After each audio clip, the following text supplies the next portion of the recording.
Olá, olá. Bem-vindos para essa conversa sobre autismo. Oi, Si. Olá, Gê, boa noite. Boa noite, tudo bem? Quanta Tudo gente bem? querida aqui com a gente. A Sim, Beth está por aqui. Beth também tem bastante experiência com autismo, né, Beth, querida? Vamos começar então, né?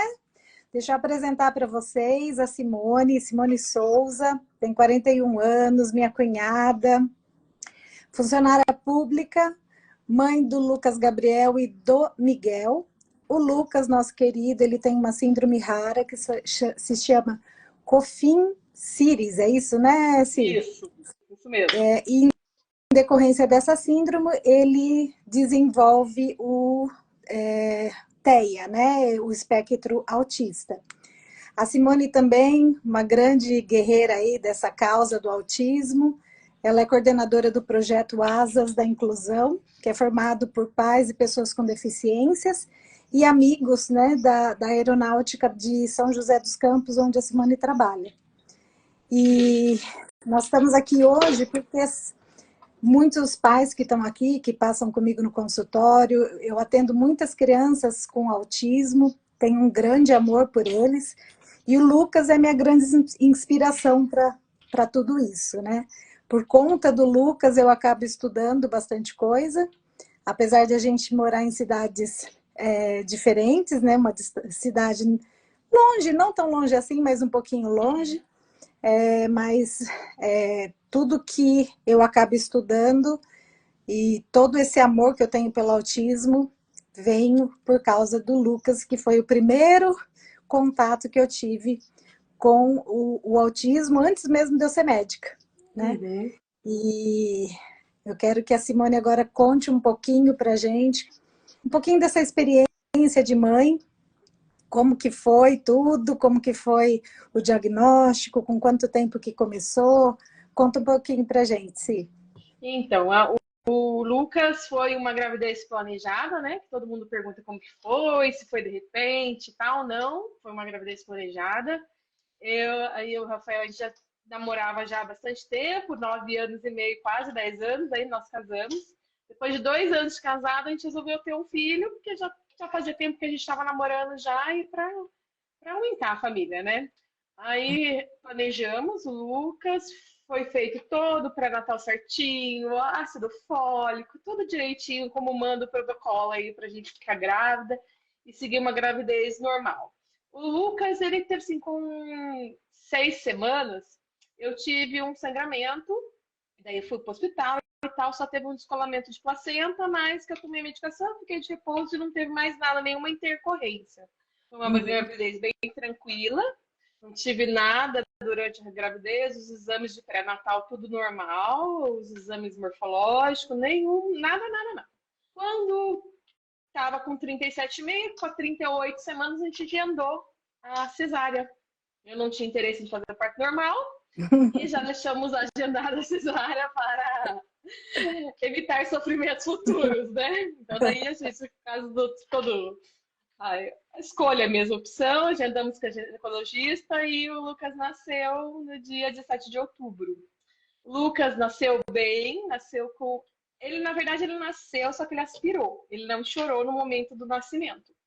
Mas os Uhum. médicos fizeram os procedimentos normal ali na hora do parto, só aspirou com o aparelho nasal, nada, não teve que ir para UTI, nada. Ele já reagiu e chorou normal, como qualquer outra criança. Saiu com você, né? É, Da maternidade, saiu saiu no tempo previsto, né?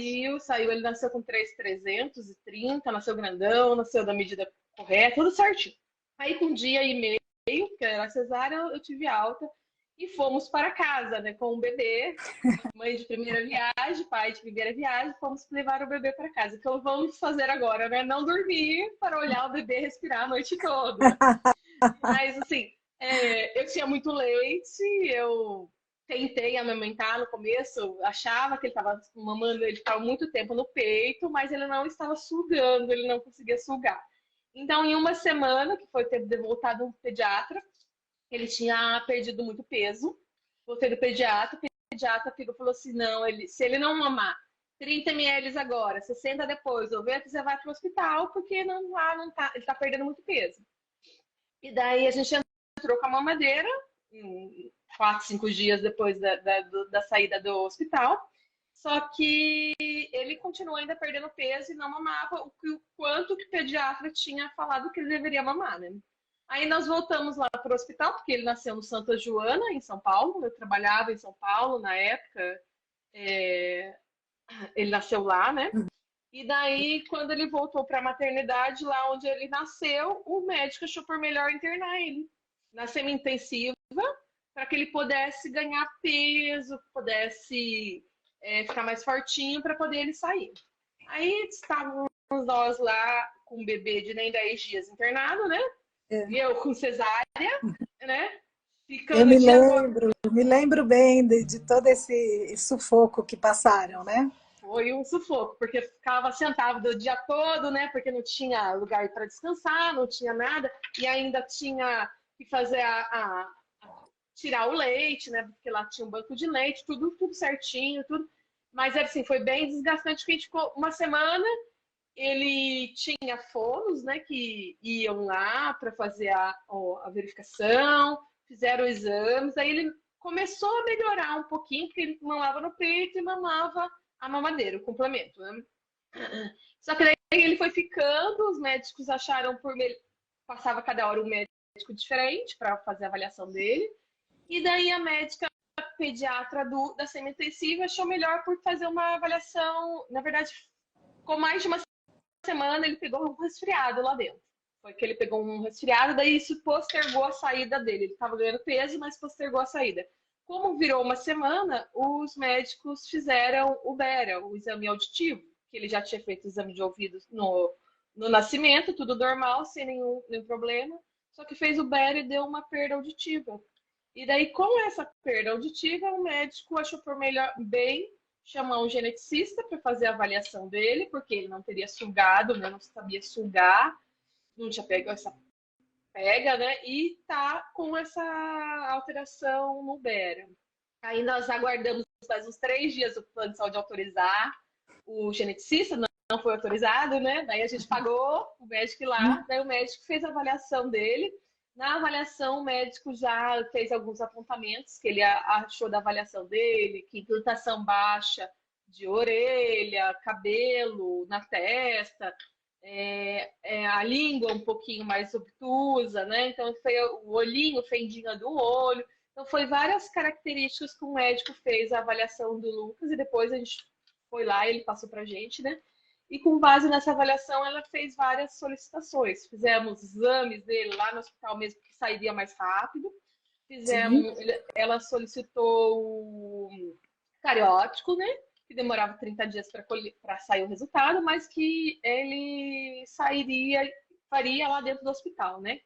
Aí ele fez vários exames de imagem, abdômen, cabeça, fez todos os exames e não deu nada nos exames e saímos do hospital com alguns encaminhamentos. Oftalmologista, para ver a partinha do olho, da fenda do olho, o otorrinolaringologista para ver a parte da boca, nariz, a língua, né, que era maiorzinho um pouquinho, que ela tinha apontado, e saímos cardiologista e geneticista para ver o resultado final do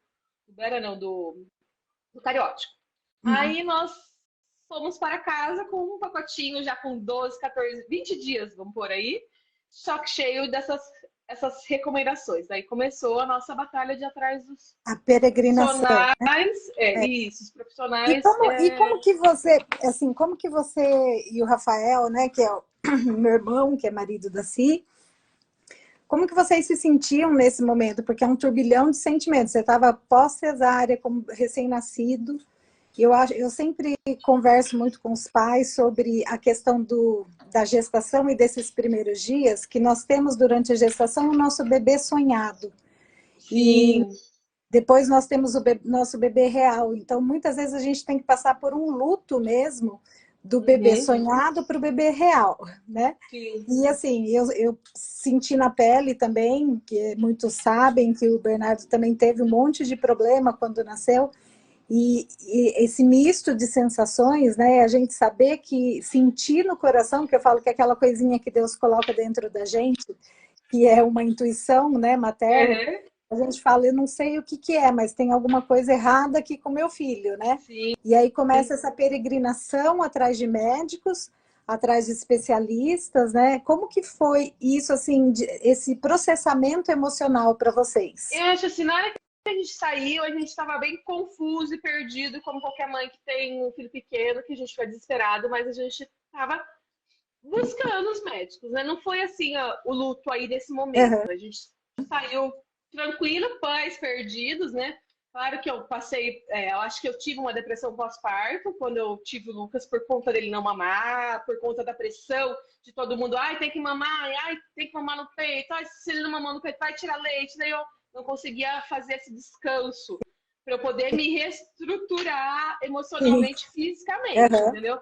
Eu sofri bastante depois pós-parto por causa dessa coisa. Daí até que eu cheguei com 3 meses e falei assim, não, eu não vou dar mais leite. Chega! Não mamou até agora, não vai mamar mais. Eu tive leite empedrado, tive que ir pro hospital 2 vezes com a mama toda empedrada da quantidade de leite que eu tinha e ele não mamava. sim.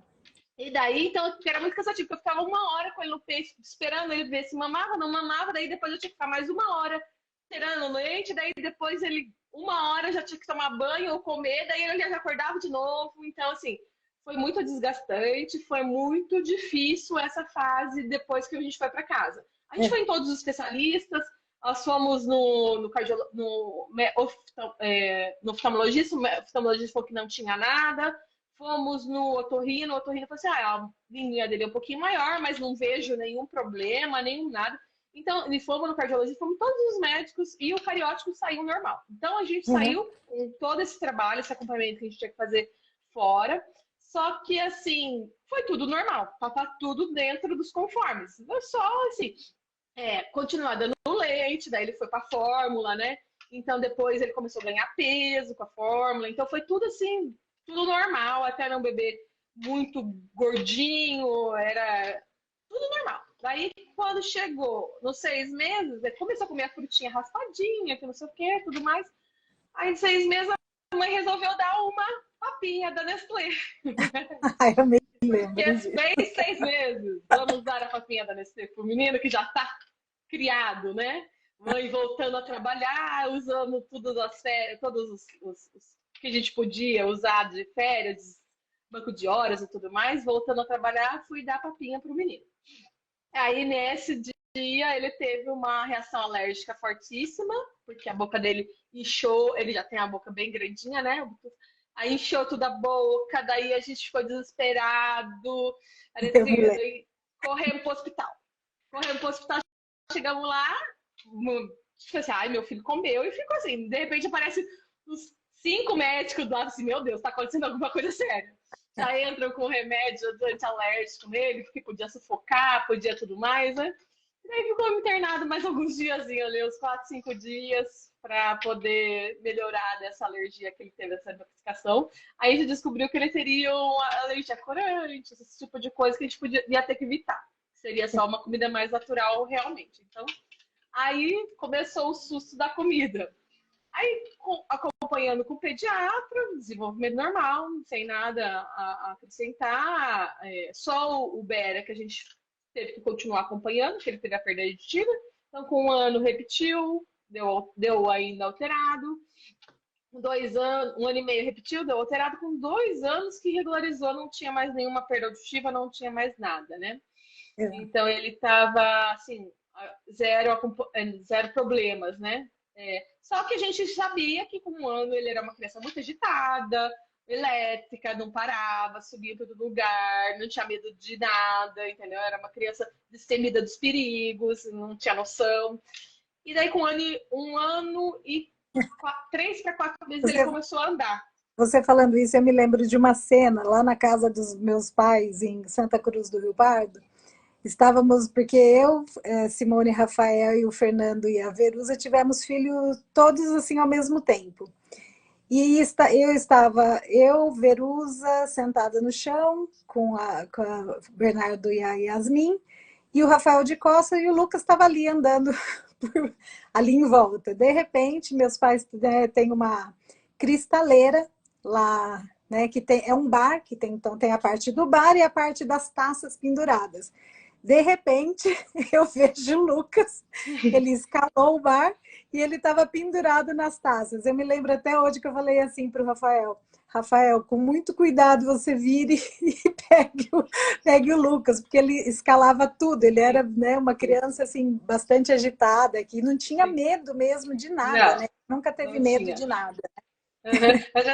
Ele nunca teve. E até um ano ele só comia comida pastosa, porque ele não conseguia engolir. Sim. E daí a gente fazia acompanhamento fonoaudiológico, tudo certinho, só que assim, com 6, 7 meses eu pedi a conta do meu serviço, porque ele ficou doente, daí eu voltei a trabalhar em julho, era uma época que estava muito resfriado, e ele ia ter que ficar na creche das 7 da manhã às 7 da noite. Eu falei assim, não quero isso pro meu filho, vamos embora pro interior. E eu quero ficar lá, porque pelo menos eu não vou proporcionar isso para ele, que eu não quero isso para ele, né? Aí fomos morar na chácara, né? Sim. E a gente foi morar no meio do mato lá, Uhum. e graças ficamos um ano lá, daí o Lucas conseguiu se desenvolver lá, foi quando ele começou a andar e tudo mais.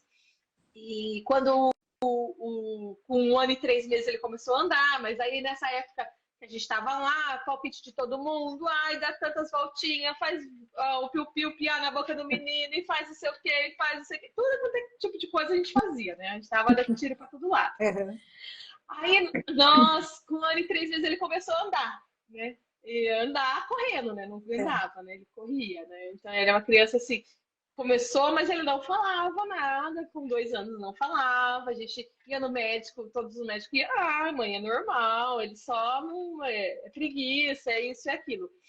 Isso que a gente escutava toda hora, né? Mesmo a gente sabendo assim, não tá normal, né? Não tem que. Isso é um ponto importante você falar, que Sim, infelizmente muitos pediatras pararam no tempo com essa conversa de sim, é normal, tem criança que é mais preguiçosa.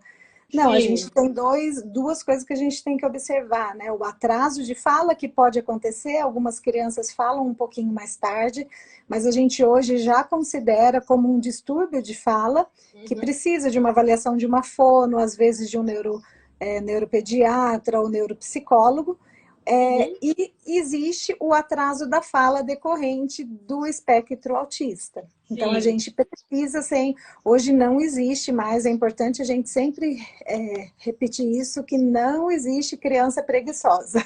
Né? Então, é o que a gente sempre ouve. Infelizmente, os médicos não estão preparados, né? Sim, Eu não sei se não estão ou não querem é, postergar a conversa ou encaminhar. Então, sim, daí, infelizmente, eles sempre falam, não, é normal, é normal, é normal, e você fica, aquilo é normal, só tem o BR, é normal, e vida que segue.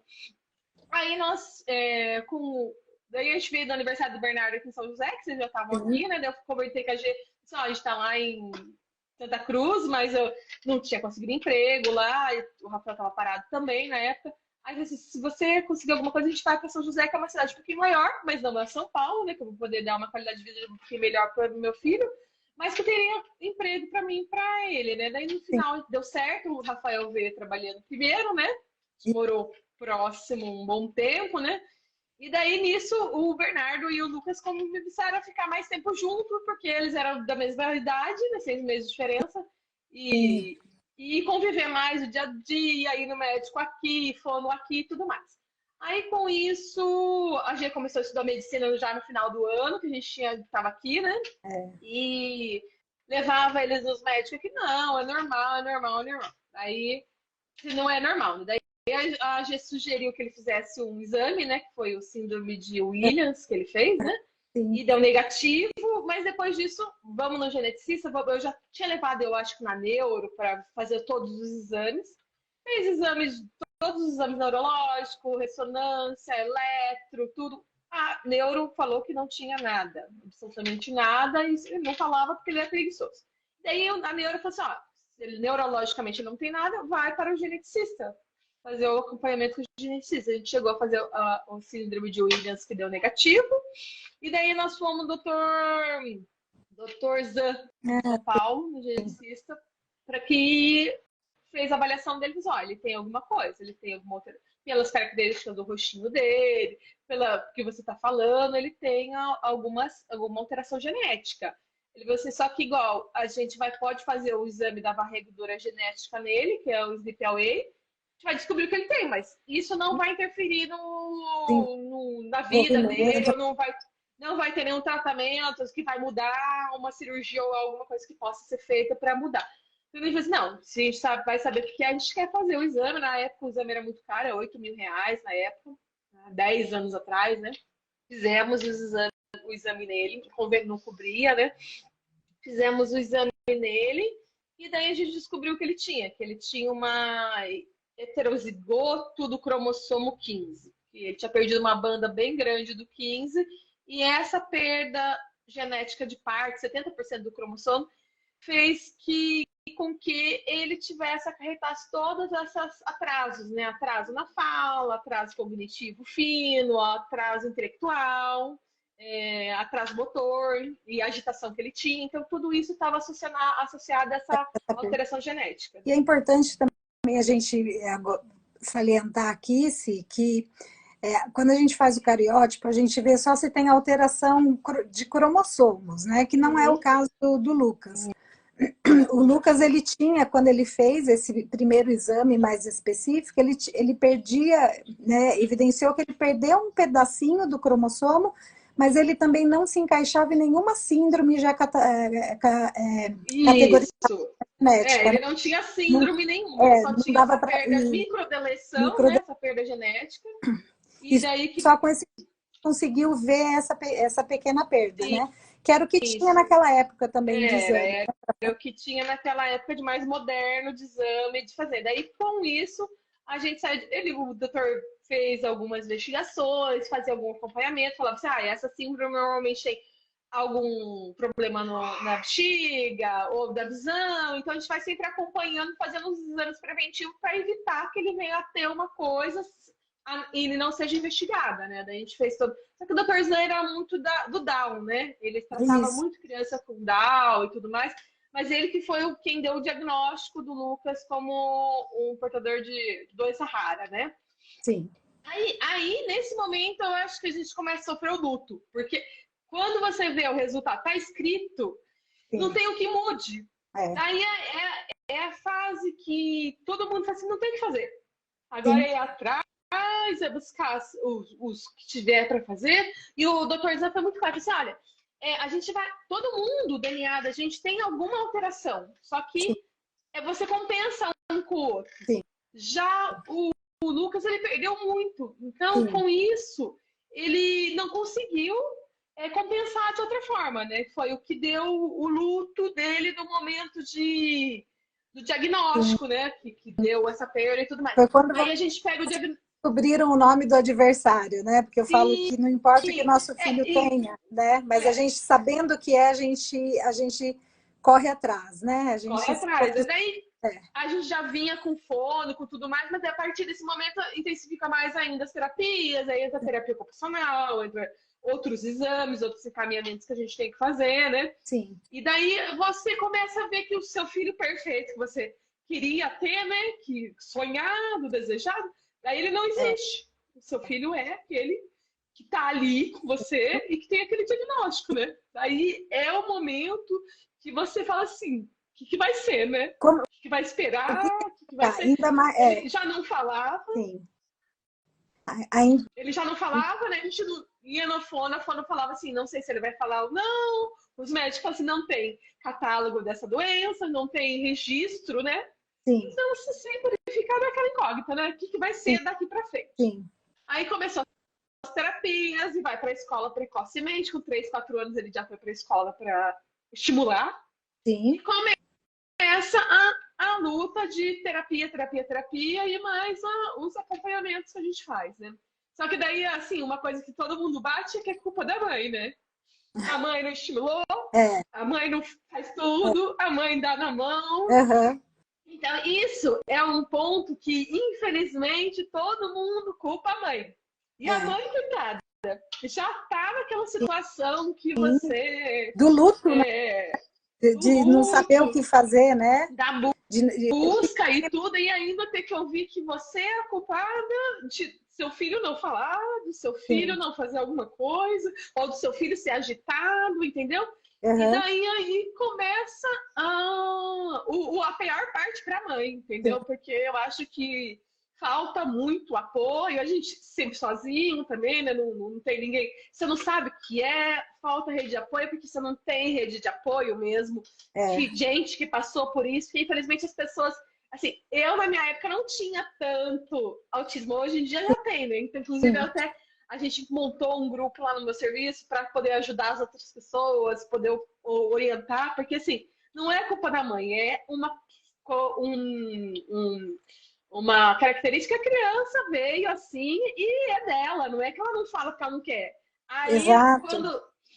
quando o Lucas estava com 4 anos, eu resolvi arrumar outro filho, né? Falei assim, não, vamos, um só é pouco, um só não dá. A gente era uma luta mesmo, aquela correria para tudo nada, mas daí fica se vier outro autista, porque a gente vê muito, quem tem um tem dois autistas, né? É.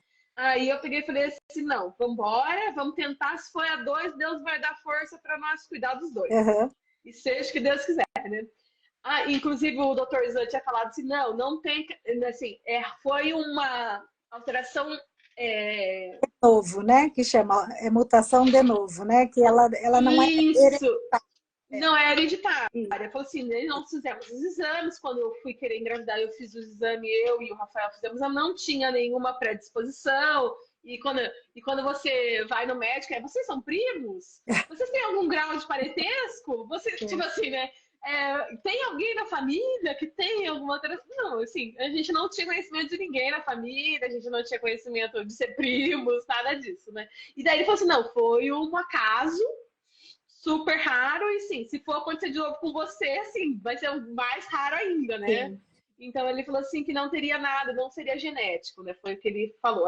Apesar de a parte que ele tem do cromossomo 15 de ter sido repetida, né? Só da mãe ou só do pai, não era genética porque a gente não tinha nenhuma alteração, nada concreto, né? Ou hereditário para falar que seria. Aí com isso veio o Miguel, né? A gente continuava nas terapias, aquela loucura que a mãe se desdobra e tenta fazer de tudo, leva na fono, leva na TO, leva na psicóloga, leva para todo lado.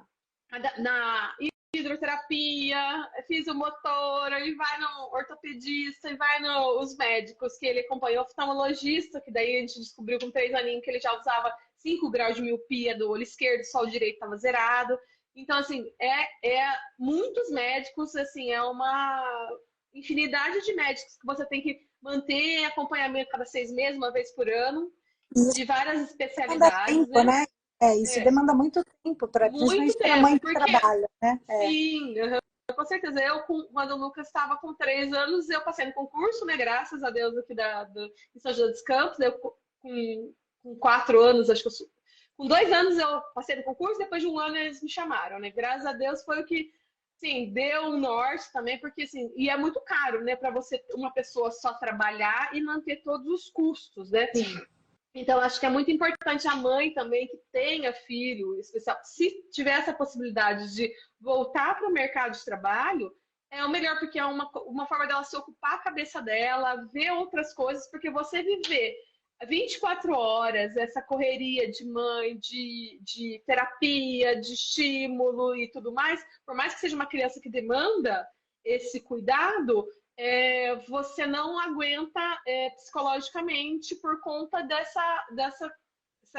porque a gente busca, quando a gente descobre a doença, a gente busca muita informação, se afunda em livros, se afunda em tudo, deixa eu ver o que é isso, o que é aquilo.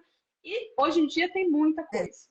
É ABA, é Danger, mil e uma coisa. É ecoterapia, musicoterapia, você vê de tudo. E você quer dar o melhor para o seu filho. Você Sim. vai tentar fazer o melhor, né? Mas, assim, nem tudo é possível e é viável financeiramente. E tem um Sim. tempo também que demanda disso. Então, uma coisa que eu falo para as mães é foque numa linha, não fique olhando muito, ouvindo muito, isso daqui deu certo no meu filho, isso daqui deu certo no meu filho, porque assim, senão você não vai conseguir, assim, dar conta de tudo e financeiramente e emocionalmente que você vai se frustrar porque você não está dando aquilo para o seu filho, né? Que você gostaria de dar e talvez não sirva para ele, porque o que é bom para um às vezes não é bom para o outro. Então, assim, é você seguir uma linha, procurar bons profissionais, né?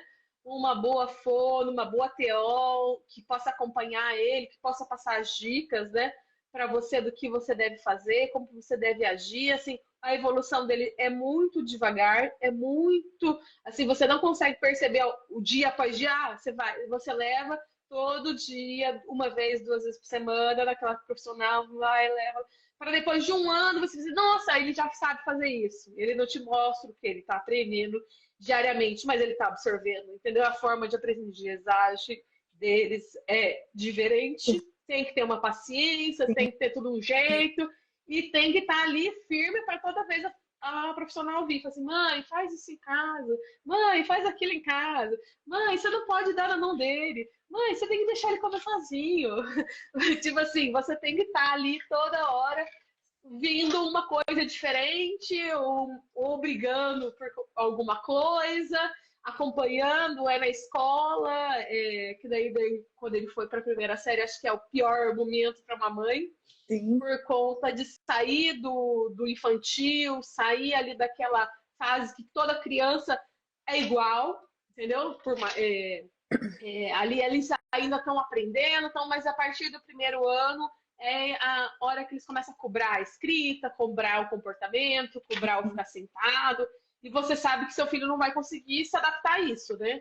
Sim. Então daí é uma luta que você tem que ter muito grande para que a escola se adapte a isso, né? Porque infelizmente a educação hoje em dia ainda não está preparada para os autistas, para qualquer tipo de deficiência, e hoje em dia tirou a PAI, né? Cortou totalmente, disse tem que ser a integração, a socialização e tudo mais. Então, a gente sabe que a educação não está preparada para receber os profissionais, a escola e tudo mais. Aí a gente começa com a briga com a escola, exigindo A briga com professores. o convênio, Uma que briga com né? o convênio também, que a gente briga aí, se A Beth desgasta demais. a Beth comentou aqui, entrou atendente terapêutica, e falou antes também, né, Beth, que é um trabalho de formiguinha, mas que dá resultado, né? A Beth também tem um filho Sim. autista. Uhum. Eu não sou dessa época da atendente terapêutica, que é uma coisa nova até aqui, uns 3 anos para trás, que começou a colocar o atendente terapêutica, né? Na minha época, o Lucas estava no primeiro ano, a gente lutou pelo professor em sala de aula. O Lucas, ele estuda em escola pública, O Lucas estadual. tem 13 anos agora, né? Só para a Ele gente está com situar. 13 anos, Situar. ele está na 8ª série da educação fundamental, né? Sim. 8º ano, tem o ano que vem é o último do fundamental e depois já vai para o médio, né? E quando ele foi para a escola, eu já entrei com advogado, porque assim, as leis da inclusão e os direitos são maravilhosos no papel.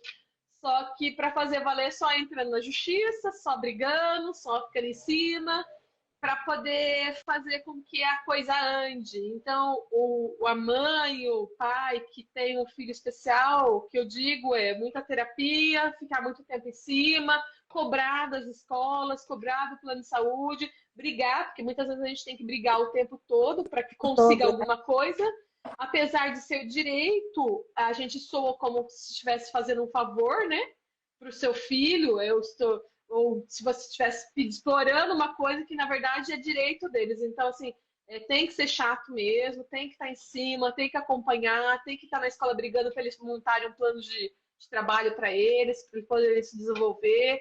Mas, assim, tudo tem que ser avaliado, né? A experiência que eu tenho aí do Lucas é que ele consegue ter um aprendizado. Apesar de ele ter esse atraso, ele consegue aprender da forma dele, mais devagar. Acho que se fosse outra criança, igual que a gente tem que avaliar, é se a criança vai conseguir desenvolver intelectualmente, porque senão também não tem por que ela estar na escola, sendo que só vai ser a parte social, né? Eu acho que é um pouco de judiar da criança e deixar ela no regular, né, na educação regular, do que colocar ela numa escola especializada, entendeu? Apesar de ter muito preconceito ainda, como surgiu, todo mundo quer que seja no regular. Uhum. Mas eu vejo que tem muita criança no regular que sofre muito, porque não está adequada a medicação, não está conseguindo render o mínimo ali dentro da sala, não está conseguindo socializar. Então, daí, será que se ela tivesse uma outra escola, não seria mais apropriado para ela desenvolver, com pessoas mais preparadas, né?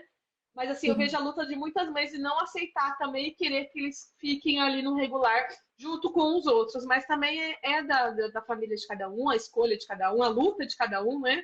É O que verdade. acha melhor passar ou não, entendeu? Eu acho assim que muitas pais ainda têm muitas dúvidas, né, no coração aí, o que fazer, porque a sociedade cobra muito, as pessoas perguntam muito, não entendem, ouve a gente, mas eles não querem compreender a situação, entendeu? As pessoas que estão do seu lado mesmo, trabalho, a A família, eles família. escutam, mas não entendem, entendeu? Não é a realidade, não é a vida deles. Então, é complicado porque, na verdade, é você com você mesmo. Então, o ideal é você pegar o seu caminho, focar no que você acha que é o melhor e ir em frente.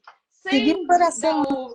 E é uma Sim, coisa que eu sempre falo para as mães, sabe, se a gente conhece a nossa cria, ninguém conhece o Lucas melhor do que sim, você, né? uhum, Você e o Rafael. E por mais, sim, eu sempre falo para os pais assim, siga o seu coração, porque quando Deus põe o nenê na nossa barriga, ou que a gente tem a criança do coração, né, pela adoção, Deus dá para a gente uma intuição que, por mais que tudo fale o contrário, se lá no teu coração está falando, segue esse caminho, é esse que você tem que seguir. Porque sim, a gente sabe o que é melhor. uhum, Né? E a gente tem que ver, eu sempre falo, muita gente dá palpite em sim, tudo, né? Eu falo, uhum, se tem palpite para dar, o pessoal está querendo, né? uhum. Não, Só, é só o dia a dia, só quem vive sim, ali, com né? certeza. A pele, Isso, né? Que tem sabe, que parar de ouvir muito o que vem de fora, sim, ouvir muito o que criticam ou falam, ai, faz isso, aí faz aquilo, ai, como se você não estivesse fazendo tudo o que você deveria fazer, sim, entendeu? Então, eu acho que você tem que fazer o que você acha que é o certo, manter aquele sim, foco, parar de ouvir o que os outros sim, falam, entendeu? E seguir em frente, porque vão te criticar se você fizer ou se você não fizer, é, vão te julgar se você fizer ou se você não fizer, então faça o que você achar e o que for mais conveniente para você. sim, E não sim, o que os outros acham que deve ser ou para agradar alguém. Que você tá, eu vou fazer para agradar alguém, mas daí a pessoa vai te agradar? Não não, vai, não, ela não vai se colocar no seu lugar. sim, Então, o ideal é que você faça o que é possível sim. e sem se preocupar com os outros, porque É, tem dado é satisfação, como a porque parábola ninguém quer do, saber. isso, é como a parábola do sapinho surdo, né? Eu sigo Uhum. muito isso na minha vida, né? Porque o sapinho surdo diz a lenda que estavam vários sapos dentro de um tonel, de um barril de água. Uhum. E, não, um barril de leite. E aí eles precisavam nadar para chegar à superfície. E aí, para fazer a manteiga, né, eles tinham que Uhum. pular ali dentro para fazer a manteiga. Então, eles não entendiam que muitos desistiam e morriam afogados ali no leite. E o que chegou lá no topo, né? Todos perguntaram, porque todo mundo ficava, você É. não vai conseguir, isso é Uhum. difícil, é errado, não é assim, né? Todos os palpites que a gente escuta no dia, Uhum. né? Como a gente escuta no dia Sim. a dia. Uhum. E o sapinho falou, eu não escutei nada, eu só foquei no meu objetivo e eu cheguei. Sim. Então, é realmente isso. Todo mundo me fala assim, nossa, como que você fez medicina com um bebê novo? Né? Vocês Uhum. mesmos fizeram tudo isso. Quanta gente me criticou quando eu deixei o direito para fazer medicina. Enfim, é só isso. É você olhar para a tua meta, olhar para aquilo que Sim. você o ponto que você deseja chegar e fazer a sua parte, Sim. sem Uhum. escutar o que os outros, porque palpite muita gente dá, mas o dia a dia, né, Quem no vai final do dia, carregar a você com cruz, você. quem vai fazer é você É, com você mesmo. Ninguém vai me exatamente. ajudar. É a hora Então, que a gente põe assim, a cabeça no travesseiro, somos só nós, né? sim, Então, com certeza.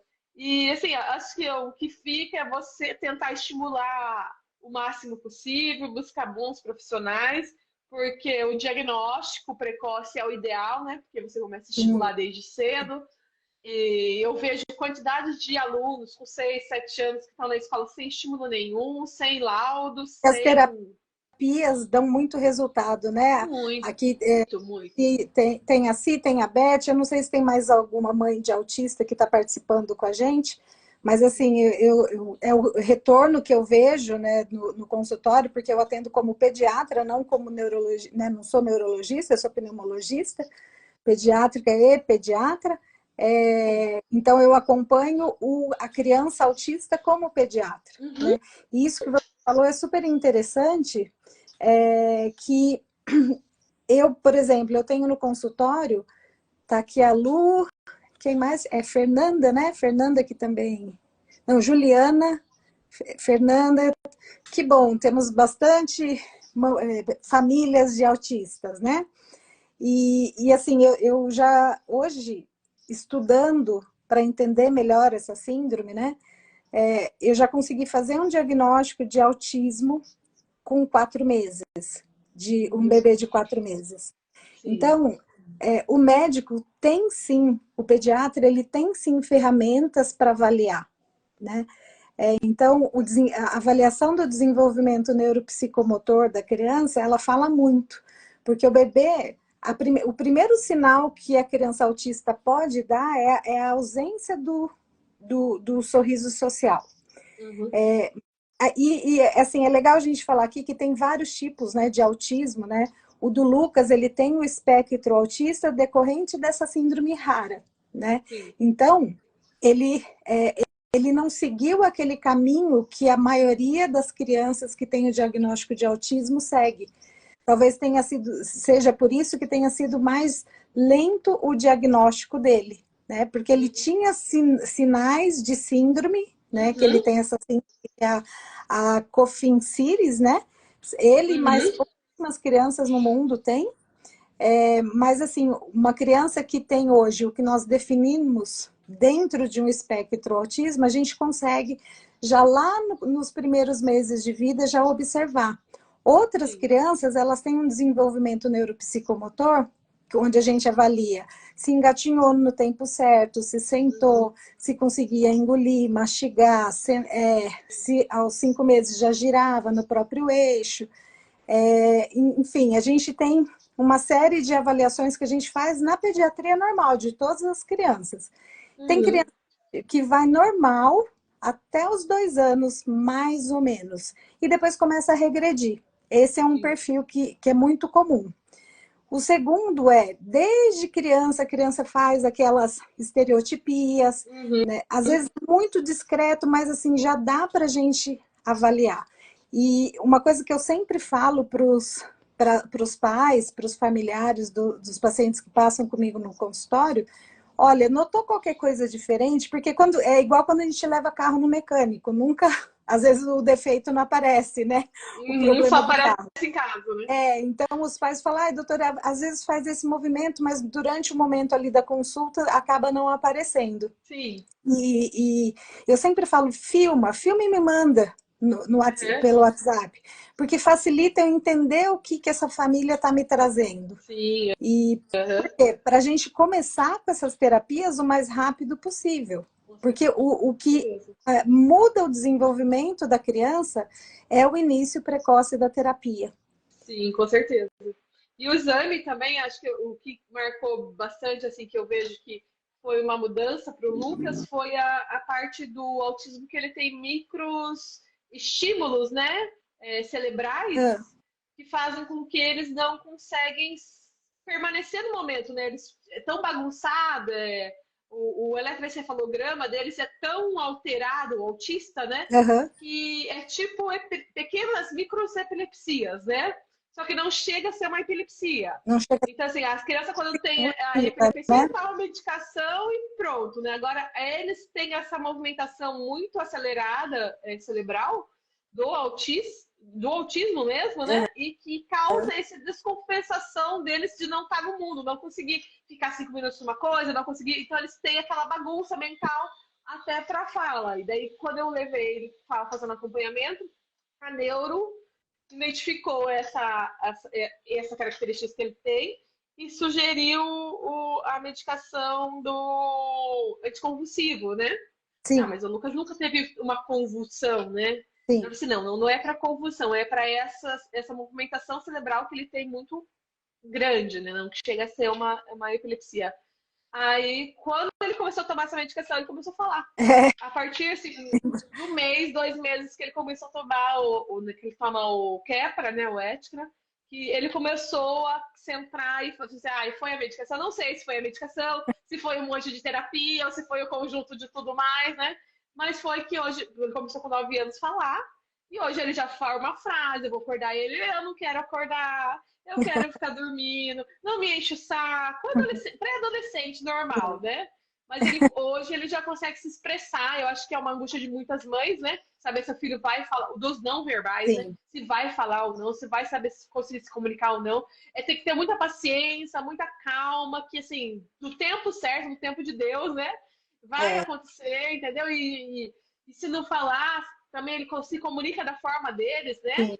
Mas assim, foi uma grande bênção o Lucas começar a falar, começar a se expressar e dar a opinião dele, não quero isso, não quero aquilo. Ele, nem todo mundo consegue compreendê-lo perfeitamente, né? Porque ele tem algumas palavrinhas que ele enrola, mas a gente compreende ele normalmente, ou o Miguel também faz a tradução dele. Também pode ter sido o Miguel que veio a somar, né? Que na época o Miguel estava ali com seus 4, 5 anos, que era naquela fase que fala muito, tagarela, também pode ter estimulado também. Então é um conjunto de coisas que você faz diariamente que você não sabe o que foi que funcionou. Mas em casa funcionou, né? Entendeu? Então eu acho que seria uma dica a pessoa buscar o médico, conversar sobre isso, porque para mim funcionou, quem sabe para outras crianças também não é o que Sim, acalma e regulariza para a criança poder se comunicar, né? Eu acho que sim. os dois marcos na vida do Lucas muito grande foi quando ele entrou com a Ritalina, com 5 anos, e quando ele entrou com o Kepra, com 9 Que anos, foi o que entendeu? começou a falar, É, né? Depois do Kepra, sim, ele começou a falar com 9 anos. sim. E com 5 anos foi o que ele estabilizou de começar a centrar, né? Porque até então ele era uma criança sem rumo. E a Sim. gente foi num psiquiatra, né? O psiquiatra falou assim, não, eu falei assim, não, meu filho é um pouquinho agitado, doutor. Aí nisso o meu filho já estava colocando terror no consultório, né? Ele virou para mim assim, mãe, ele não é um pouquinho agitado. O seu filho é muito agitado, ele é lindo, normal. Só que pra gente que é mãe, a gente não percebe que ele é muito, porque você só tem ele. Pra Sim. você ele só é uma criança agitada. Então, assim, às vezes você acha que seu filho não tem, mas ele tem. Ele tem autismo, ele tem hiperatividade, ele não consegue centrar. Daí, o psiquiatra falando desse jeito, você fala assim, meu, ele não tem tudo isso. Só que você não consegue ver antes do médico falar, entendeu? Sim, Então, muitas vezes claro. a gente fica aí achando que é normal, não, ele só é agitado, ele só é isso, mas não é. Aí o médico, assim, ele é um menino de Ritalina, inclusive ele você começou a tomar antes dos 6 anos, que era a idade que pode tomar medicação. Aí ele falou assim, ele vai entrar na fase de alfabetização, na escola ele não vai parar. Aí daí dá aquele aperto no coração, né? Eu vou dar uma medicação pro meu filho, que eu não sei qual é o efeito colateral, como que vai ser, e meu filho Sim, precisa disso mesmo ou não. Você fica aquela dúvida tremenda no coração, o que você vai fazer naquele momento, né? sim. Porque você não quer aceitar e você não sabe o que a medicação vai causar. Que foi uma surpresa muito grande pra gente, que eu fui pro interior, dei lá no interior pra ele, na casa da minha mãe, sem o Rafael É, saber, a gente já tinha conversado bastante, o Rafael com dúvida também, você começa a ler, efeito colateral, não sei o quê, funciona, não funciona, demos um remédio pra ele. Foi assim, 15 minutos o menino era outra criança. Uma é, criança que sentou para ver desenho, uma criança que montou blocos que ele nunca tinha conseguido empilhar blocos, montou blocos. O Rafael simplesmente disse, nossa, você viu que banquinho bom aquele da sua irmã? A nunca sentou para ver o desenho. A gente tem que comprar aqueles blocos. Isso já tinha comprado 1001 blocos para ele voltar, nunca tinha montado. Aquele bloco de papel é um excelente, vamos comprar. Falou assim, então.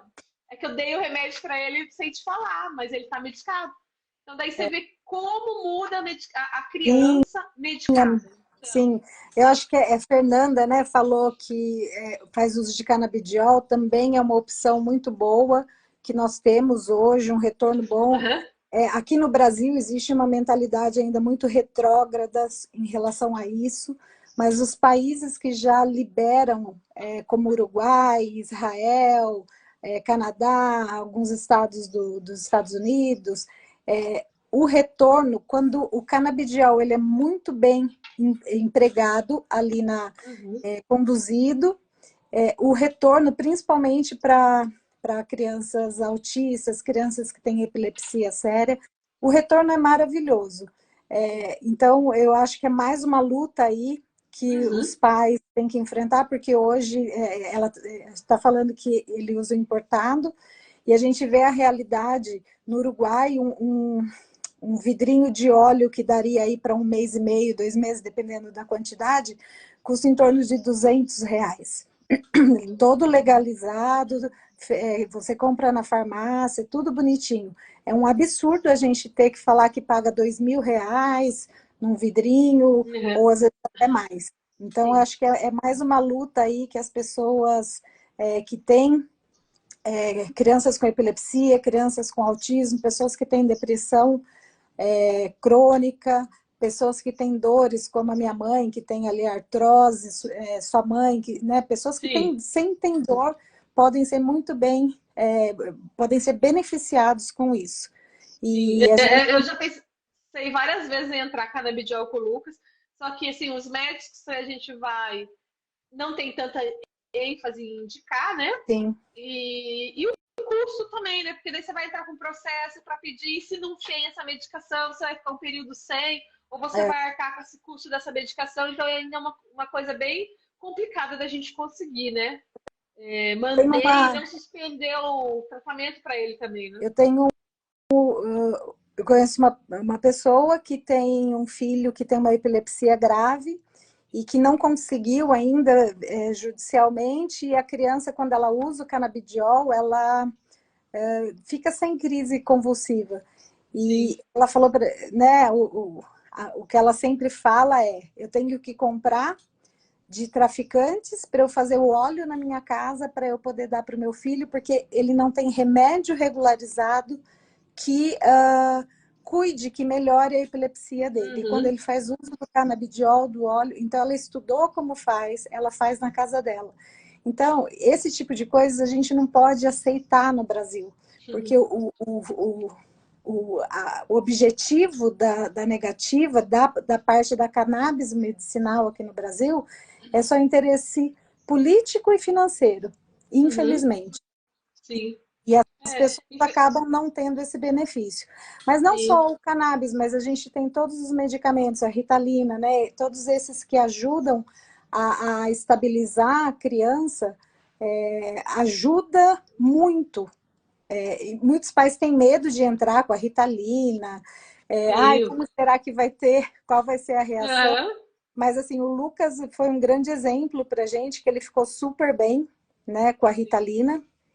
E assim, a gente não pode ter medo. Só que é o que você falou, tem que procurar profissionais que estejam ali determinados em ajudar, em resolver a risperidona. A risperidona, ela tem bastante efeito colateral, mas ela ajuda bastante também. Então, a gente tem que ter vontade de ajudar.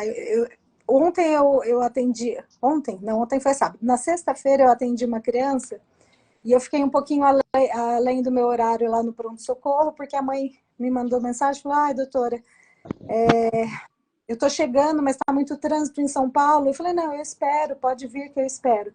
E é muito legal quando a gente recebe esse feedback dos pais, falando: olha, meu filho estava mal, você ficou além do seu horário e atendeu com alegria, atendeu com vontade de ajudar.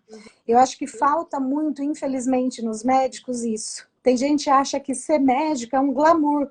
Não, medicina é vocação. Eu fui advogada durante muito tempo, sempre fui meio nerd, mas assim, eu achei a minha vocação na pediatria.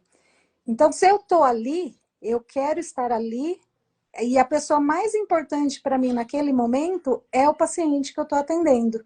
Não me importa o que está em volta, não me importa o que está acontecendo no mundo. Está tendo a Terceira Guerra Mundial, não me importa.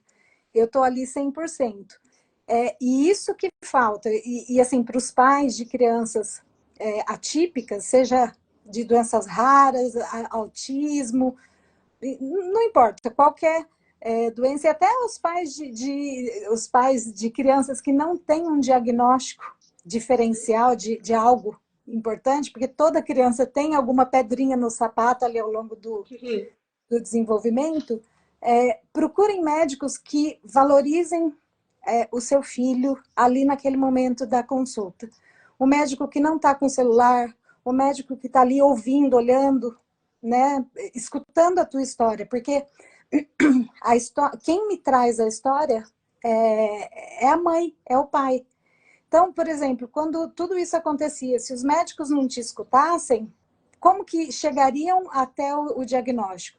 E, infelizmente, eu vejo muitas crianças que têm diagnósticos bem posterior, com 5, 6 anos, porque o médico não escutou o que o pai e a mãe falaram na consulta. Essa semana, no pronto-socorro, eu atendi 2 crianças que, enquanto eu fui examinar, eu perguntei para os pais, vocês já investigaram autismo nessa criança, do seu filho? Aí os pais falaram, olha, a gente acha que tem alguma coisa errada, né? E na verdade não é errada, é só um detalhe, uma característica da criança, mas todos os pediatras falaram que não, tá tudo bem, que é o tempo dele. Então eu falei, olha, procura uma avaliação, faz uma avaliação com neuropsicóloga para ver como que estão, né, as funções da criança. Então, precisa isso. Precisa de alguém que olhe para a criança.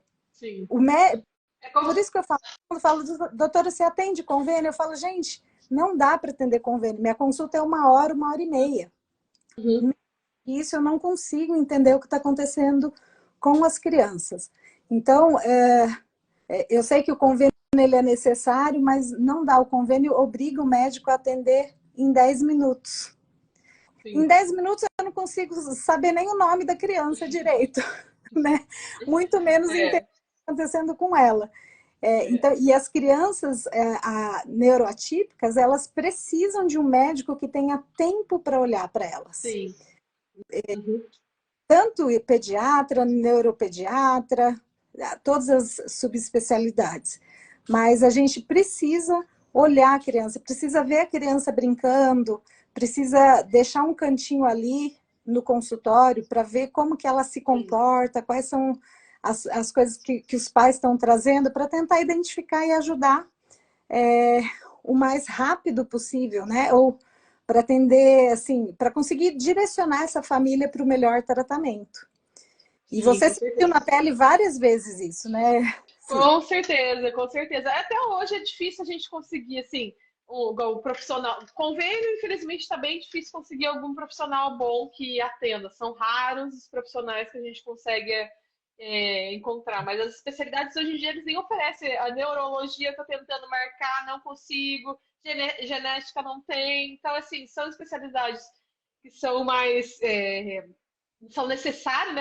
Psiquiatra também é complicado achar. Sim. O que tem é aquele que vai te atender em 10 minutos, 15 minutos, que não está preocupado em te ajudar, em resolver o problema, entendeu? Daí você tem que ver o que você vai fazer, em qual médico você vai levar, porque assim, são especialidades onde o custo da consulta também é bem alto. Sim. Daí você tem o custo das terapias, que tem todas, são cobertas pelo plano, tem o custo, ou então que são cobertas, igual no meu caso, apesar de eu ter brigado com o plano de saúde, a gente perdeu, né, a ação, o judiciário julgou como sendo um contrato mais importante, né, do que a necessidade da criança, entendeu?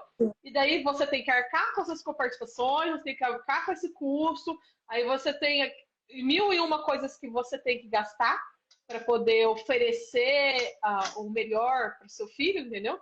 Aí é complicado você conseguir bancar em mais a medicação, que não é barata, e não consegue pelo plano de saúde, ou se para conseguir tem que entrar com ação, tem que brigar, entendeu? É complicado. Para você conseguir hoje em dia dar um bom atendimento, você não consegue na rede pública, nem pensar. Não. E com o plano de saúde, assim, você vai conseguir a parte de exames, internação, essas coisas, porque o resto você tem que buscar tudo em particular mesmo. Por mais que você ganhe, se você ganha 20 mil, 30 mil, assim, nem fala nem o valor que é que o povo brasileiro ganha, 5 mil reais. Tudo que você ganha, você vai gastar, porque você vai buscar o melhor e tudo é caro, tudo que você precisa é caro, então, e nada é suficiente, tipo assim, daí a pessoa vai pedir uma ajuda, pedir que você não pode, porque para você ter a ajuda do governo tem que ser baixa renda. Sim, Tem o BNT lá para pessoas com deficiência, aposentadoria, mas não, é só para quem ganha 2 salários por uma família de 5 pessoas. Então, é, assim, tem muitos benefícios, né? Só que, infelizmente, você tem que estar ali no marco da pobreza para você conseguir. E o restante, você tem que se desdobrar para dar conta de tudo. Para você poder ir num bom profissional, para você poder proporcionar aquilo. E hoje em dia tem a ozonoterapia também, que está muito em ajuda, alta. Isso sim, ajuda muito, se não tem ainda assim comprovado cientificamente tudo mais. Ou a farmácia não quer que saia também, né? é, Porque convém a eles que todo mundo esteja se drogando do que se curando, né? Então daí é complicado porque assim é uma luta muito grande. Eu acho que tem muito resultado, só que particular também é muito caro para você sim. manter, para você conseguir dar aquele atendimento, entendeu? Tem muita coisa alternativa, mas ainda o custo é difícil manter e difícil garantir para que eles tenham isso, né? Mas É estamos por aí isso que na luta, é, né? e acho que cada vez mais importante mesmo essa união das famílias que têm filhos, né, com autismo, com doenças raras.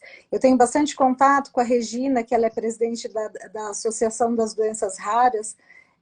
Conheci toda a família dela, o Dudu, que tem mucopolissacaridose, e eu me lembro que a Regina começou como uma associação, porque ela não sabia, ela já tinha perdido um filho com mucopolissacaridose, aí o Dudu nasceu também com a mesma doença, e ela não sabia, ela não tinha, assim como você contou hoje, né, como eu ouço da maioria dos pais, não sabia o que fazer, e hoje a Regina vai para o mundo para levar, para ensinar os pais de portadores de doenças raras como fazer, qual o caminho a seguir, né? Ela ensina um pouco o Sim, caminho das pedras. sim, E ela sempre fala que sozinha a gente não consegue nada.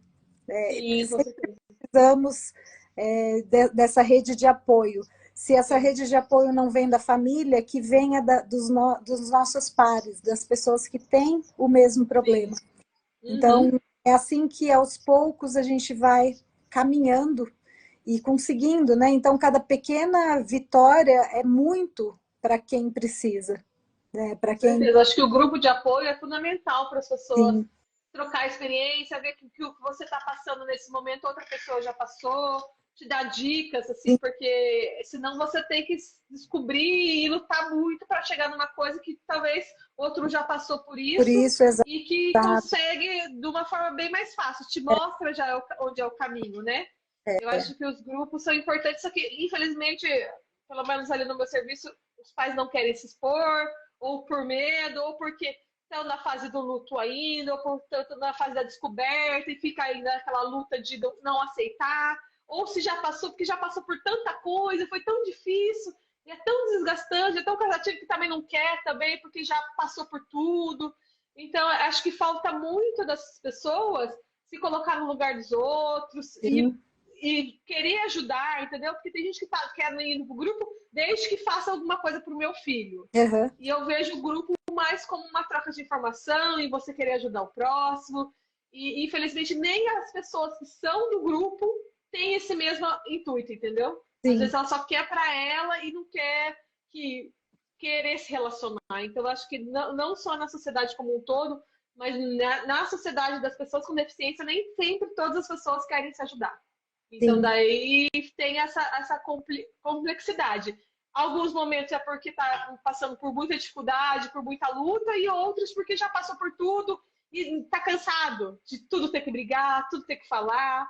Mas eu é, acho que a saída é a troca de informação, um ajudar o outro, e sempre ter alguém ali para dar uma luz e para te ajudar, porque você tem que se cuidar. Não adianta a gente falar das crianças o que eles precisam ou não, mas tem que cuidar também dessa família, cuidar dessa mãe que cuida, cuidar, porque cuida, é né? Sim, porque Cuida, tem que fazer uma cuida. terapia, tem que fazer uma psicóloga, tem que tomar um remédio controlado, porque não é fácil aguentar tudo isso sem surtar, sem dar uma de louca, entendeu?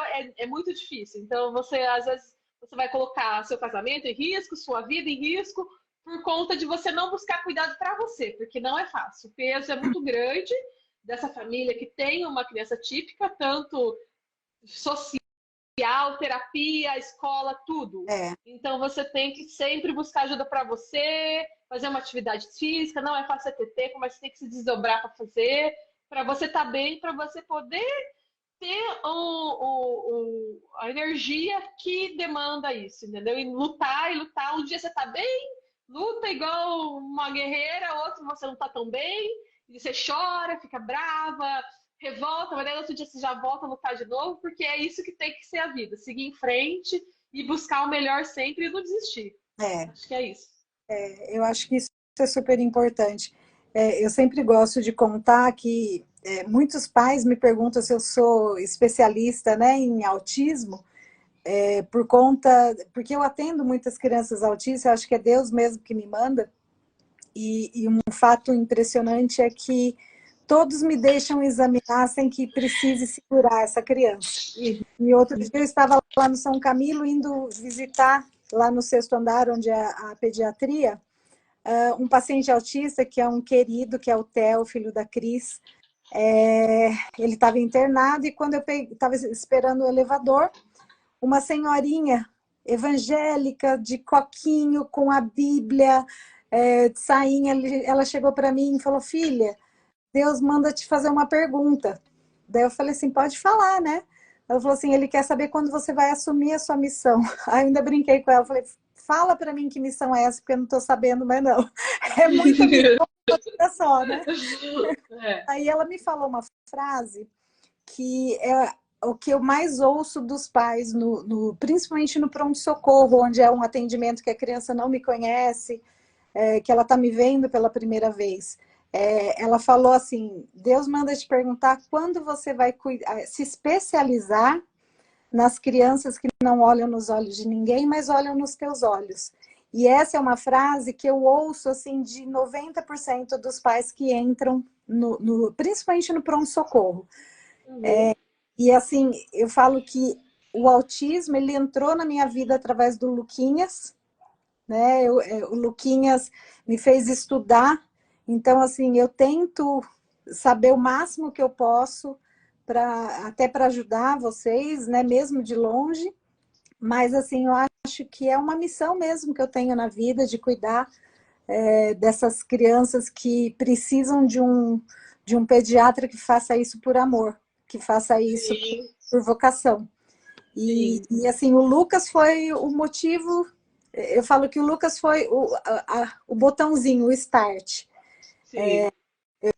Eu me lembro quando ele começou a falar, né, que assim, porque a gente já pensava na família, como será que a gente pode fazer para ajudar o Lucas a falar, né? A gente vai estudar Libras, a gente vai, né? Sim, A gente tentava tudo. cartinha. A gente tentou a alternativa também, a cartinha alternativa, a comunicação alternativa, que eu acho que é importante a gente Sim, tentar de tudo, né? Porque a gente não sabe se vai falar ou não. Então, daí foi uma fase também de tentar, de usar cartinha, usar isso, você tenta isso. fazer tudo que você pode, né? E, Mas, graças a Deus, a destravou a vitória, linguinha ali. e cada vitória dele a gente comemora como se fosse uma grande guerra, né? Que foi vencida ali, né? Sim, Assim, é um dia após o outro, no tempinho dele mesmo. E assim, a gente vê que ele já está mocinho, já está um já, adolescente, o já. adolescente que tem as vontades, igual Aborrecente, né? o Bernardo, tipo, tá, mãe, sim, não, não enche o saco. Uhum. Desse jeito. Mas, Terrível. assim, eu acho que o caminho é esse.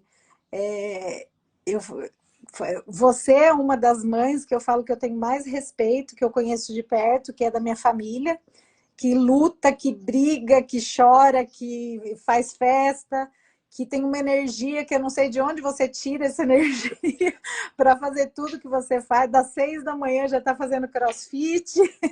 Ah, a gente tá aqui. Chorona mesmo, gente. A Cia é chorona mesmo, né, Cia? Eu sou a manteiga derretida. Eu não posso falar nada, não pode falar nada pra mim, É, mas, que eu já me derreto. mas Mas assim, também a Beth e o Bruno é a coisa mais linda dessa vida. Nossa, eu tenho muitos pacientes no consultório assim que são queridos, muitos. E eu falo que não são só os pacientes, porque eu acabo fazendo parte da família deles, sim, com né? certeza. Os pais vêm, mas você e o Rafael são assim mega batalhadores, têm o respeito de toda a nossa família mesmo, assim, porque a gente não sabe como vocês dão conta de fazer tanto em 24 horas, que não é Sim, fácil, sim. Não né? é fácil, não. E assim, até na pessoa da Simone, eu quero dar um abraço assim, em todas as mães de filhos autistas, e dizer que não desistam, sabe? A hora que Sim, esmorecer, grita, pede ajuda, nem que seja para receber um abraço. Aquele abraço de 5 segundos que a gente respira, pelo menos, né?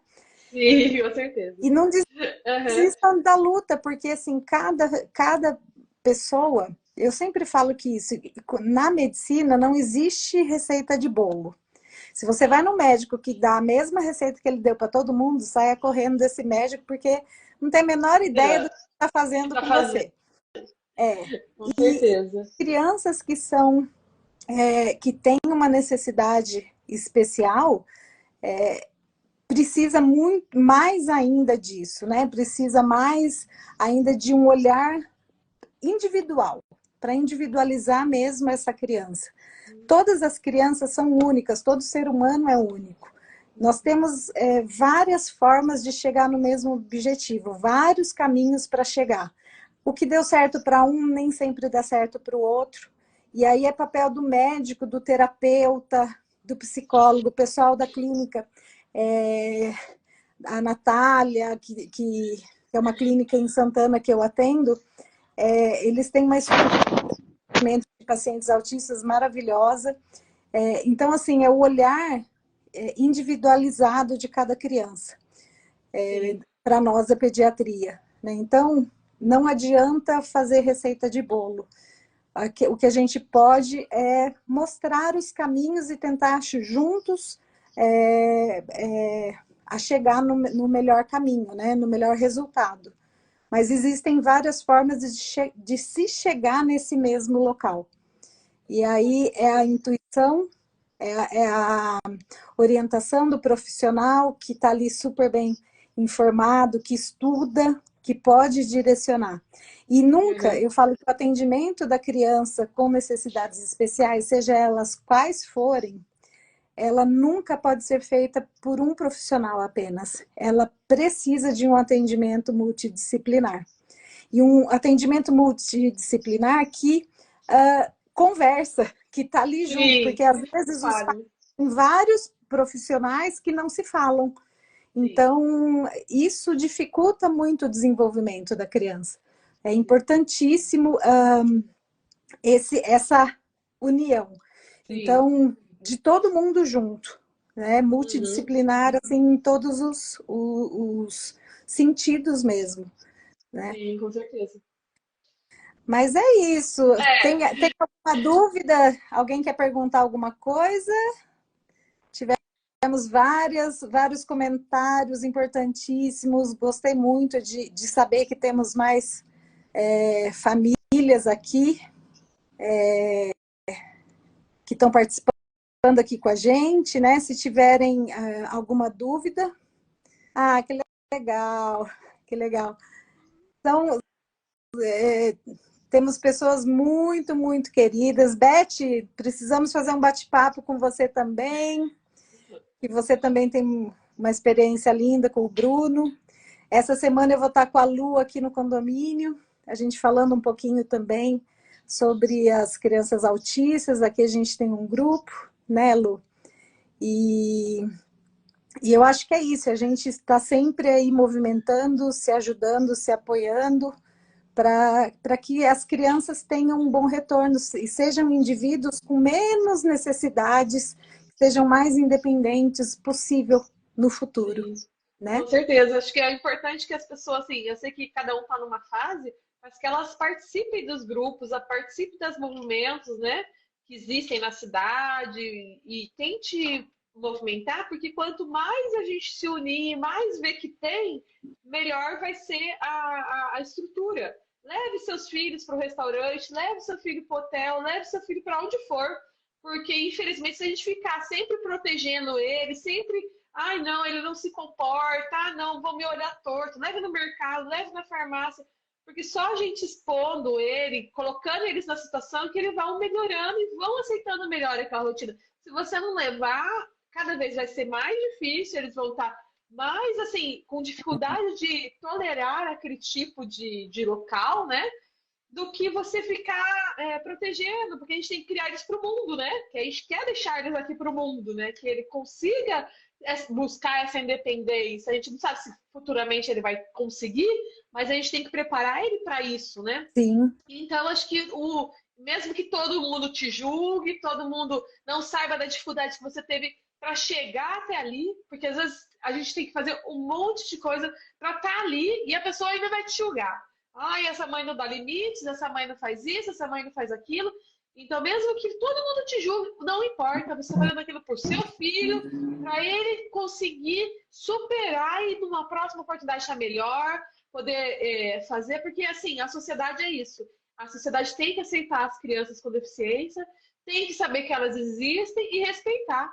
Então, é isso que a gente tem que estar ali se expondo e cobrando esse espaço cada vez maior, porque tem muitos. E infelizmente nem todos têm a mesma força de expor, de ir atrás, de lutar, mas que cada um faz a sua parte, buscar, fazer assim, ai, nossa, mas eu tô cansada, hoje é domingo, o dia de descansar, eu vou lá no evento, meu filho vai se isso. Vai, tenta fazer essa força, não vai se falta dessa vez, mas talvez a próxima ele esteja melhor e melhor. Porque se você não fizer o pouquinho, vai ser assim como se não tivesse, não existisse, não tem demanda, não existe essa necessidade, e infelizmente ela existe, está aí, e a gente tem Sim. que fazer de tudo para que vejam e acolham e se adaptem a isso, aceite a É. situação. Porque, infelizmente, uma justiça não tem cara, né? Ainda se Não. fosse um cadeirante, igual. É. E as pessoas não acham, se sentem mal de usar o direito da criança porque ela não tem a deficiência visível. Mas eu faço questão de usar, eu faço questão de fazer, porque a pessoa tem que entender que não é só o que se vê, não tem que ter uma cadeira de roda para ter a preferência. Sim. Tem que ter o respeito, independente do que for, se perguntar, eu falo. Eu E- falo, eu exponho, e daí se vem falar, a gente conversa, porque quanto mais a gente divulgar e informar, é o que vai mudar a vida das outras pessoas que vão vir, porque tudo é um processo, né? tudo, tudo. É, a gente tem os cordões aí que as crianças usam, né? Sim, Hoje tá aham. vagas vagas nos shoppings, nos locais públicos, mas ainda tem muita caminhada aí pela frente. Mas assim, tudo que a gente tem já temos que comemorar, né? Temos que falar, Sim, poxa, é um direito, ele tem que ser respeitado. sim. No pronto-socorro também a gente tem ali o atendimento preferencial para todas as crianças que têm necessidades especiais. Ah, e assim, é necessário, porque imagina, hoje a gente está com uma fila de 5 horas de espera. Para uma criança autista, isso é impossível de se praticar. Não consegue praticar, ficar 5 horas ali. Então, tem que ter, sim, esse atendimento preferencial em todos os locais, porque senão a gente vai desencadear uma crise na criança. Né? Com Então, isso é certeza. importante. E é importante que os outros pais entendam, né? Às Sim, vezes eu escuto assim, ah, doutora, mas ele chegou depois de mim. Eu falo, não, mas ele tem paciente preferencial. Ah, mas o meu filho está com febre. Eu falo, não é essa a questão. A questão é, filho está com febre, a gente vai medicar, mas eu preciso atender a sim, criança, porque senão ela vai sofrer. Ela vai entrar sim, na crise e vai sofrer. Beth, com certeza. a Beth está saindo. Beth, obrigada, viu, querida, por toda a sua contribuição aqui na nossa live. E foi muito bom, Si, muito bom mesmo esse nosso bate-papo. Eu acho que a gente tem sempre que estar falando isso, divulgando, porque quem sai ganhando são as crianças, né? As famílias atípicas, as famílias neuroatípicas. Uhum. E assim, vamos continuar divulgando, vamos trabalhar juntos, né, para que isso seja cada vez mais normal, porque ninguém é 100% normal, né? Então eu não aguento essa, essa criança é normal, a outra não, não. Todo mundo tem um grau de anormalidade em si, né? Sim, Então, uhum. mais, outros menos, mas todos nós temos. Então, é na nossa diferença que a gente acaba sendo igual. A gente tem que ser diferente mesmo e a gente tem que se completar nessas diferenças, né? Uhum, com E certeza. a Gi tá por aí também, né, Gi, querida? Um beijo para você, para o Tadeu. Muito bom ter todo mundo por aqui. Eu vou tentar deixar essa live salva, porque é um tema que eu acho que é super importante para todos. Para que possa ser visto em outros momentos, tá bom? Sim, Certinho, G. um beijo para você, um beijo para todos que ficaram aqui com a gente. Mandem suas dúvidas, podem mandar por direct, se quiserem conversar, pode trocar uma ideia com a Simone também. A Débora, prima querida, muita gente querida nessa live. Sim, eu vou compartilhar como colaborador o vídeo, tá bom? A dona Célia, querida, olha quanta gente querida assim estava aqui com a gente agora. Eu vi que o Fernando Mas... tem, a Adri, Adriane Galo, minha querida. Eita, nós! Como é bom ter vocês por aqui. Clariene, a mãe de pacientinhos. A Thay, mãe do Theo, maravilhoso. Theo sarou já, Thay? Tá vendo? As mães, graças a Deus, sempre estão aqui presentes com a gente, né? Não, isso mesmo. Tem que seguir bons médicos, né? E que possam olhar para as crianças e dar o melhor para eles, que esse que é importante. É verdade. E aí, vamos ver. Os pais me pedem muito para fazer live. Essa foi a primeira que eu fiz. Fiz questão que fosse sobre o Lucas, sobre a experiência da Simone e do Rafael. Mas eu vou trazer mais assuntos aqui, porque eu acho que a gente cresce com isso, né? Com certeza, com certeza. Conversando que a gente vai, o que um passa é o que o outro está passando ou vai passar. E quando a gente já sabe que tem mais coisas desse tipo, a gente fica mais tranquilo para poder enfrentar o problema ou a situação, né? É verdade. Aí, As vovós também estão aí, vovó Su e vovó Maria, estão assistindo a live também. Então tá bom, sim, muito então obrigada tá, mesmo por beijão, Gê. dedicar aí Obrigada aí. Ó. sobre os benefícios da medicação. Vou fazer sim, Dri, obrigada pelas dicas e por estar aqui com a gente, tá bom? Então, para Obrigada todos, aí, Gê. Se precisar de alguma coisa, a gente está por a gente aqui. E muita pode saudade, marcar hein? Beijão do doce, Bernardo. Vamos sim, saudade pode de todo deixar. mundo. Tá bom, Tá um bom? beijo para todos e Fica com excelente Deus. domingo. Tchau, tchau, gente. Tchau, beijão. Beijo.